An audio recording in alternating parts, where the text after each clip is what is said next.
আসসালামু আলাইকুম, সবাই কেমন আছেন? আশা করি সবাই ভালো আছেন। তো আজকে আপনাদের একটা ভিডিও দেখাবো। তো ভিডিওটার মূল উদ্দেশ্য হচ্ছে রাস্তার রাজা লোকাল বাস। তো আমি এখন আপনাদের নিয়ে যাব হচ্ছে মেন রোডে। এটা অবস্থিত উত্তরা আজমপুরে। তো এই সব লোকাল বাসের কারণে রাস্তায় এত পরিমাণ যানজট হয়, তো সেটাই আজকে আপনাদের সামনে তুলে ধরবো। এরা তো নিজেরা যাবে না, অন্য কেউ যেতে দেবে না, এবং সকালবেলা এমন জ্যাম বাঁধায় রাস্তার ভিতরে, তো ওরা নিজেরাই মনে করেন যে রাস্তাটা পুরো ব্লক করে রাখে। তো সেটাই আজকে আপনাদের সামনে তুলে ধরবো। তো আপনারা সম্পূর্ণ ভিডিও কন্টিনিউ করতে থাকুন এবং দেখতে থাকুন, তো সাথেই থাকুন।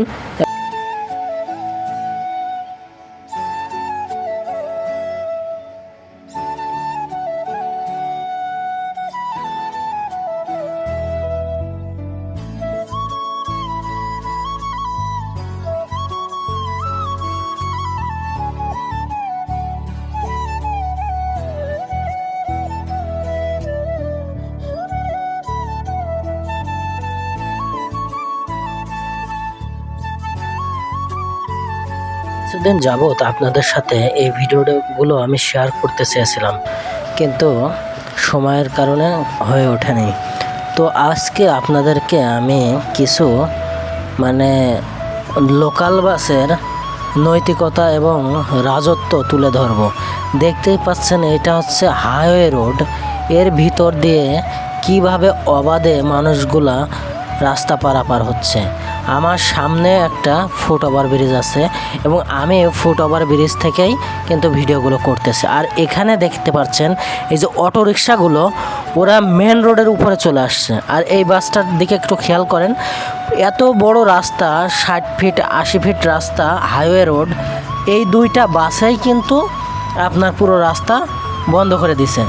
দেখতেই পাচ্ছেন এত বড় একটা রোড, আর এখান থেকে আপনার ডান দিকে এই যে প্রাইভেট কারগুলো এই রিক্সার জন্য এবং বাসের জন্য ওরা মেন রোডে উঠতে পারছে না।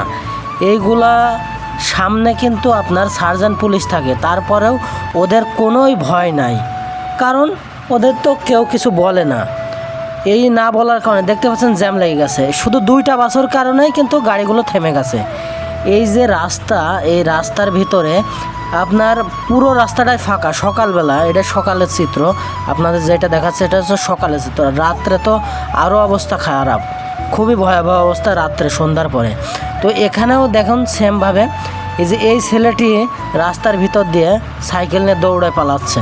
তো আর মানুষগুলো করতেছে। আমি কিন্তু ফ্লাইওভারের উপরে দাঁড়িয়ে আছি। এখানে কিছুদিন যাবৎ কয়েকটা অ্যাক্সিডেন্ট হয়েছে। এখানে আপনার রাজুক কলেজের 2-3টা ছেলে মারা গেছে, এবং সাধারণ পাবলিকও মারা গেছে, শুধু এই হাই রোড দিয়ে চলাচল করার জন্য। এই যে হাইওয়ে রোডে যখন আপনার ফাঁকা থাকে, তখন কিন্তু বাসগুলো খুবই গতিতে আসে। এখান দিয়ে কিন্তু আপনার পরিবহনগুলো চলে, দূরপাল্লার বাসগুলো এখান দিয়ে চলে। তো এর কারণে কিন্তু আপনার এখান দিয়ে অনেক অ্যাক্সিডেন্টগুলো হয়। তো তারপরেও কিন্তু মানুষ সাবধান না। এই যে দেখতে পাচ্ছেন সার্জেন্ট পুলিশ রাস্তার ভিতরে হেঁটে বেড়াচ্ছে, কিন্তু ওদের দেখেও কিন্তু কোনো ভয় হয় না। হ্যাঁ, ওদের দেখেও কোনো ভয় হয় না, কারণ একটাই যে পুলিশে কিছু বলে না। এই কারণে যে যেখানে মন চায় সে সেখানে পার্কিং দিয়ে দাঁড়িয়ে থাকে। তো এটাই হচ্ছে আমাদের বাংলাদেশ। তো এভাবেই চলতে থাকুক, কেউ কিছু বলার নাই, কারো কিছু দেখার নাই, এটা ভেবে চলতে হবে।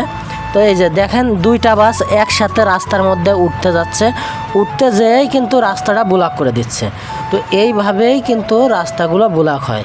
তো আস্তে ধীরে গাড়িগুলা দেখে আস্তে ধীরে একজন করে লেনে আসার পরে রাস্তায় এটা উঠুক। আর এখানে ওদের যাত্রী থাকলেও দাঁড়াবে, না থাকলেও দাঁড়াবে, ঘন্টার পর ঘন্টা দাঁড়িয়েই থাকবে।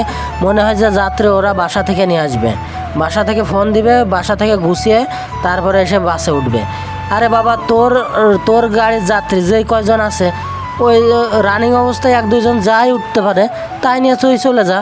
না, তা করবে না, তারা হচ্ছে ঘন্টার পর ঘন্টা দাঁড়িয়ে থাকবে। এই যে এখানে দেখতে পাচ্ছেন, এটা হচ্ছে সরকারি একটা গাড়ি। তো এই বাসের লেনের কারণে ও বাম দিকে যাবে, কিন্তু যাইতে পারছে না। আর এই মানুষগুলো কি সুন্দর রাস্তা পারাপার হচ্ছে। তো এই গাড়িটি এত পরিমাণ হর্ন দিচ্ছে, তারপরে ওরা সাইড দিচ্ছে না, বাসগুলো একদমই সাইড দিচ্ছে না।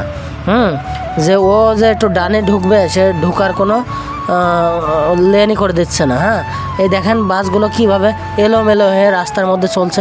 তুই যাত্রী নিবি, ঠাস ঠুস চলে যাবি, যে আবার পরের স্টপেজে থামবি না, ওর এখানে দাঁড়ায় থাকতে হবে সারাদিন।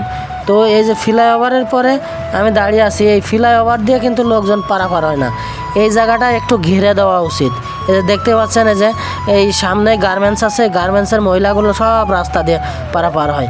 আরে বাবা, তোরা এই জীবনের ঝুঁকি নিয়ে কেন রাস্তার মধ্যে যাবি? তোরা এই যে ফ্লাইওভার দিয়ে বানিয়ে দিয়েছে, একটু কষ্ট করে একটু উপরে আয় না, উপরে একটু হেঁটে যা, জীবনের ঝুঁকিও থাকবে না। তো ভাই, আমার কথাতে যদি কোনো ভুল থাকে কিংবা রাগ হয়ে থাকেন অবশ্যই ক্ষমা করে দেবেন। আসলে আমি ভিডিও নতুন করতেছি, এর কারণেই কিন্তু আমার কথাবার্তা ভুল হতে পারে। তো আমার কাছে যেটা খারাপ লাগে আমি সেইটাই তুলে ধরি। দেখতেই পাচ্ছেন এখানে 3টা বাস একসাথে জটলা পাকিয়ে দাঁড়িয়ে আছে, কে কার আগে যাবে এবং কে কার আগে যাত্রী উঠাবে, এটাই হচ্ছে তাদের প্রতিযোগিতা। তো এভাবেই প্রতিনিয়তই চলতেছে। পুলিশ কিছুই বলে না, পুলিশের কোনো কাজই নাই। আরে বাবা, যেটার দেখবেন ওইটারই কাগজ নিয়ে নেবেন, নিয়ে সঙ্গে সঙ্গে মামলা, গাড়ি ডাম্পিংয়ে চলে যাবে। তোদের এত রাস্তার মধ্যে বাহাদুরি আসবে কেন? তোরা রাস্তার মধ্যে গাড়িতে যাত্রী উঠাবি, সঙ্গে সঙ্গে চলে যাবি। এত ঘনবসতি ঢাকা শহর, এখানে যাত্রীর অভাব হবে না? একটা স্টপেজেই কি ঘন্টার পর ঘন্টা দাঁড়িয়ে থাকতে হবে? এইটা হচ্ছে লোকাল বাস, ঢাকা শহরটা পুরো জ্যামজটের 1 নম্বর কারণ, আমি যেটা বলি। তো ভিডিওটা কেমন লেগেছে অবশ্যই কমেন্ট বক্সে জানাবেন। তো আজ এ পর্যন্তই, পরবর্তী ভিডিও দেখার আমন্ত্রণ রইল। ভুল হলে ক্ষমা করে দেবেন। আল্লাহ হাফেজ।